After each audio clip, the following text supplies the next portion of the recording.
welcome back children. We are continuing chapter poem The Road Not Taken. So यहाँ पर हम इसके question answers और जो एक्सरसाइज है इससे रिलेटेड वो देखेंगे. तो first of all extract based question is given and here you have to read the stanza and you have to give the answer of the following questions. तो यहाँ पर पहले तो दिया गया है स्टेंजा, वो है two roads traversed in yellow woods and sorry I could not travel both and be one traveller long I stood and looked down once as far as I could to where it bent in the underwood. At which point had the poet reached? Poet कौन से point पे पहुंच गया है? Poet उस point पर पहुंचा है जहां पर देख रहा है कि दो रोड्स जो हैं वो डाइवर्ज हो रही हैं. तो हमारा आंसर मेन यहीं से शुरू हो रहा है कि दो रोड्स जो है डाइवर्ज हो रही हैं. लेखक वहां पर पहुंचा है. दूसरा question, why was the traveller feeling sorry? Traveller को सॉरी क्यों फील हो रहा था? क्योंकि वो दोनों रोड्स पे ट्रैवल नहीं कर सकता, इसीलिए वो दुखी था. सॉरी बोल रहा है ना ट्रैवलर, हमने यहाँ देखा था. And sorry I couldn't travel both, मैं दोनों को ट्रैवल नहीं कर पाऊँ. Give the opposite to met at a point from the passage. अब इसका ऑपोजिट वर्ड ढूंढना है. देखिए ऐसे क्वेश्चंस आपको आएंगे कि मेट एट अ पॉइंट यानी कि कहीं पे मिलना. अब यहाँ पर देखिए दो रोड्स आ रही हैं, ये एक रोड आ रही है, दूसरी रोड आ रही है, दोनों जाकर एक पॉइंट पर इस पॉइंट पर मिल गई. ठीक है, तो इसको हम बोलते हैं मेट एट अ पॉइंट यानी पॉइंट में मिलना. इसका अपोजिट स्टैंजा के अंदर जो दिया गया है वो है डाइवर्ज्ड. तो डाइवर्ज्ड वर्ड जो है वो इसका अपोजिट हमें शो करता है.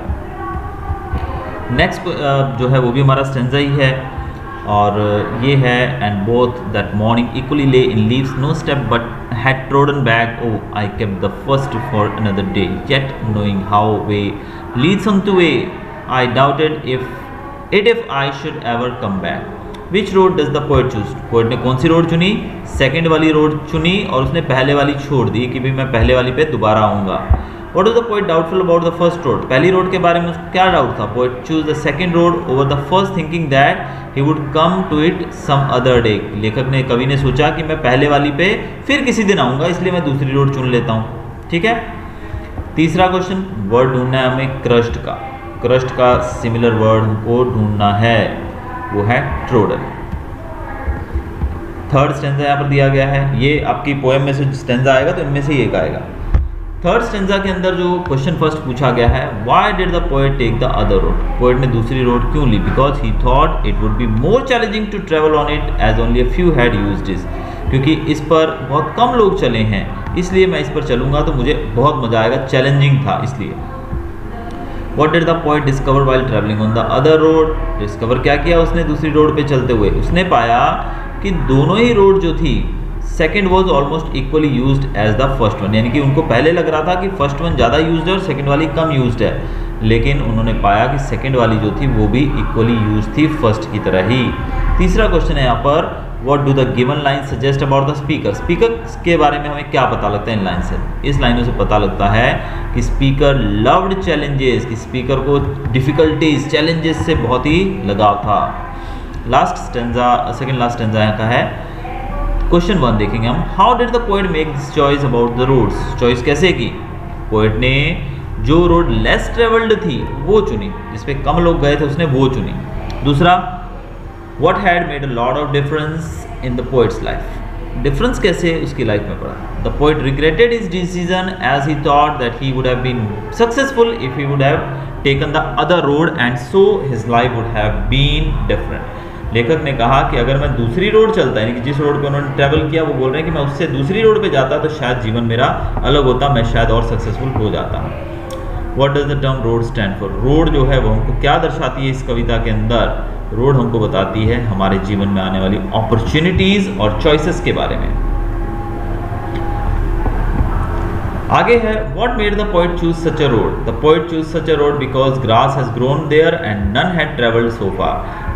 अब ये सिमिलर ही क्वेश्चन है कि पोएट जो थे उन्होंने उस रोड को क्यों चुना? क्योंकि उसके ऊपर घास थी और बहुत कम लोग उस पर चले थे, इसलिए उन्होंने उसको चुना. What does the poet mean by just as fair? Just as fair का मतलब क्या है कि जो दूसरा रोड था वो भी ऐसा ही था जैसा पहले वाला था. Find the phrase from the extract that means had not been used, यानी कि ज़्यादा यूज नहीं हुआ, उसके लिए वर्ड यूज करते हैं wanted wear. I shall be telling this with a sigh. ये लास्ट स्टेंजा यहाँ का. Write the name of the poem and the poet. तो पोएम का नाम है द रोड नॉट टेकन, कवि हैं Robert Frost. Why did the poet take the road which was less travelled by? Because he wanted to be different from others in life. जैसे मैंने आपको explain किया कि वो चाहता था दूसरों से अलग चॉइस करना, कि सब लोग एक ही तरफ जा रहे हैं, मैं दूसरी तरफ जाऊंगा। Why was the poet in dilemma? Dilemma का मतलब होता है कश्मकश में होना।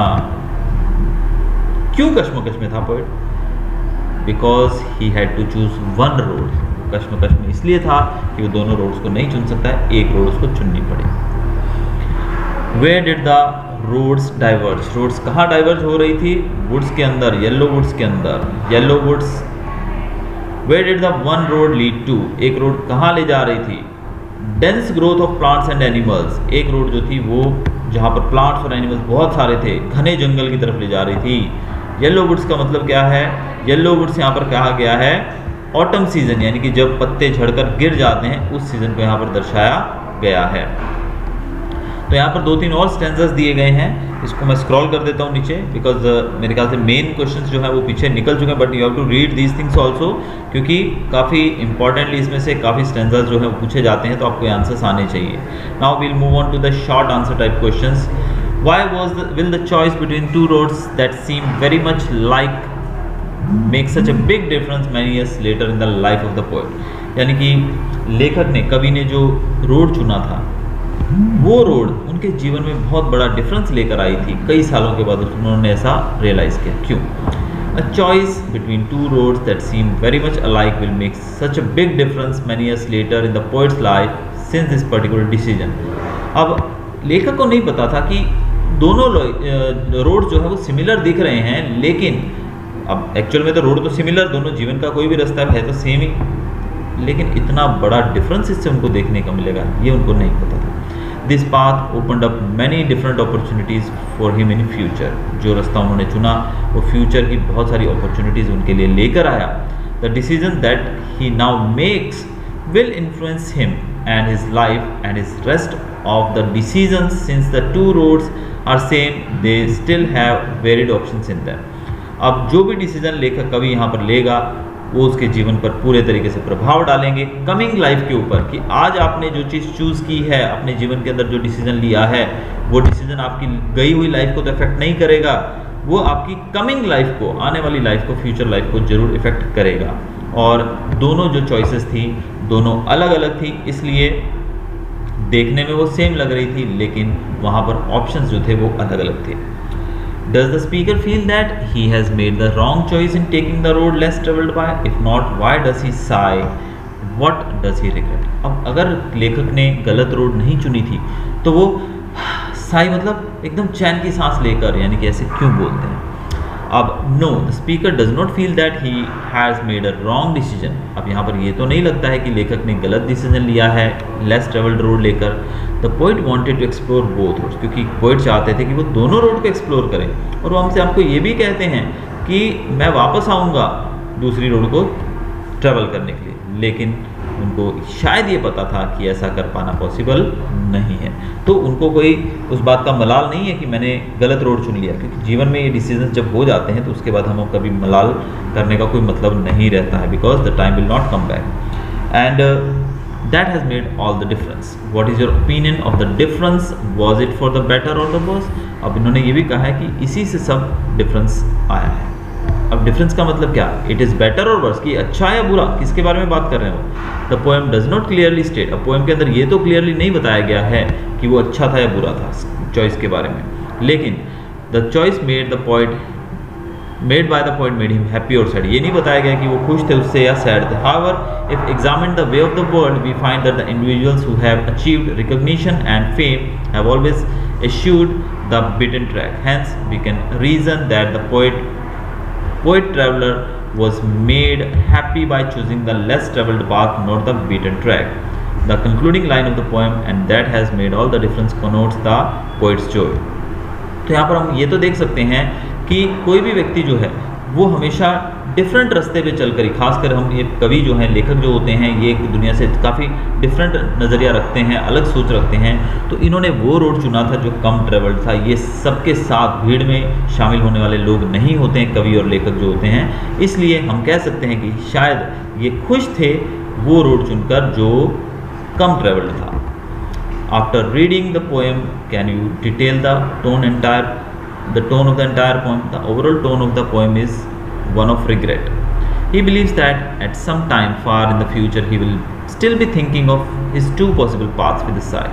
अब यहाँ पर पूरी कविता के अंदर एक ही जो मुद्दा है मेन वो यही है कि रिग्रेट, कि कवि को एक रिग्रेट तो रह जाता है कि काश मैंने दूसरी रोड भी चुनी होती तो क्या होता। यानी कि एक मलाल ज़िंदगी में वैसे तो नहीं होता है, हम उसको करें या ना करें उससे कोई फ़र्क नहीं पड़ता है, लेकिन फिर भी आदमी ये सोचता जरूर है कि काश मैंने वो रास्ता चुना होता तो शायद जीवन अलग तरीके से होता। He realizes that his choices will have made all the difference in his life, कि जो उसने डिसीजन लिया इसी कारण से जो भी डिफरेंस उनकी लाइफ के अंदर आज देखने को मिल रहा है वो उसी के कारण है। And but he is presently uncertain about what the difference will turn out to be, लेकिन उनको ये नहीं पता है अभी भी कि आने वाले समय में क्या डिफरेंस और आने वाला है, तो वो तो किसी को भी नहीं पता होता है। The last question of this chapter is, was the poet doubtful or clear that he would return to take the other path which he could not do earlier? क्या poet जो है वो डाउट में था या फिर क्लियर था कि वो आकर दूसरे पाथ पे, दूसरे रास्ते पे, दूसरी रोड पर चलेगा? हमने देखा कि पोएम के अंदर पोएट की जर्नी जो थी वो पूरी डिलेमा में थी, यानी कि कश्मकश में थी कि कौन सा रोड लूँ। वो डाउट करता है कि मैं ये ले लेता हूँ तो दूसरे पे वापस आकर चलूँगा, लेकिन उसको पता है कि वो वापस आकर दूसरे रोड पर नहीं चल पाएगा। तो ये जो चीज़ है ये हमको जीवन के अंदर ऑप्शंस जो मिलते हैं उसके ऊपर प्रकाश डालती है कि हमारे पास ऑप्शंस ज़रूर होते हैं लाइफ के अंदर कि हम कौन सा रास्ता चुनें, लेकिन एक ऑप्शन लेने के बाद दूसरे ऑप्शन के ऊपर वापस आना पॉसिबल नहीं होता। The poet believes, and we all know, that one road leads to another, so going back to the original path is not easy. तो जीवन में आगे बढ़ना ही जीवन का एक अंग है, एक हिस्सा है, एक भाग है, तो वापस जाना जीवन में पॉसिबल नहीं होता। तो इसीलिए कवि जो थे उनको पता था कि ओरिजिनल पाथ जो है वापस वहाँ पर लौटना पॉसिबल नहीं है, इसीलिए वो भी आगे बढ़ते गए। That's all, thank you.